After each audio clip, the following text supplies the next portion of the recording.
ఆహ్వానం ఏదైతే ఉందో జనసేన పార్టీలోకి రావడం ఏదైతే ఉందో. కృష్ణా జిల్లా గుడివాడ నియోజకవర్గంలో జనసేన పార్టీ 13వ ఆవిర్భావ దినోత్సవం ఘనంగా జరుపుకున్నారు. నాయకుడు సంధు పవన్ కార్యాలయం వద్ద కార్యకర్తలు, వీర మహిళలు, స్థానిక నాయకులతో పార్టీ జెండా ఆవిష్కరించి కేక్ కట్ చేశారు. నాయకులు మాట్లాడుతూ గత 12 సంవత్సరాల జనసేన ప్రయాణం ఒడిదుడుకులు, అవమానాలతో సాగిందని, పవన్ కళ్యాణ్ గారి నిజాయితీ, కృషి వల్ల పార్టీ దేశ రాజకీయాల్లో ప్రత్యేక స్థానాన్ని ఏర్పడిందని పేర్కొన్నారు. 2024 ఎన్నికల్లో కూటమి అధికారంలోకి రావడం, జనసేన 100% స్ట్రైక్ రేట్ సాధించడం లక్ష్యమని తెలిపారు.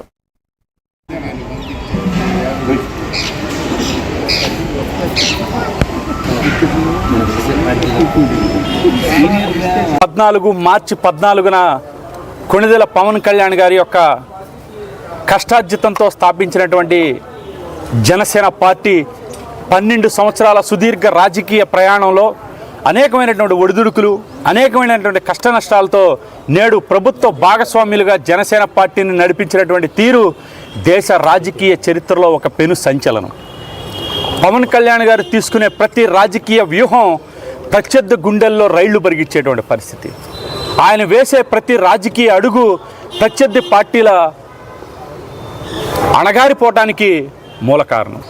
పవన్ కళ్యాణ్ గారు తీసుకునే ప్రతి నిర్ణయం వెనక కూడా దేశ ప్రజలు, రాష్ట్ర ప్రజల ప్రయోజనాలు మాత్రమే ఉంటాయి తప్పితే మరేదీ కాదని చెప్పడానికి జనసేన పార్టీ ఒక ఉదాహరణ.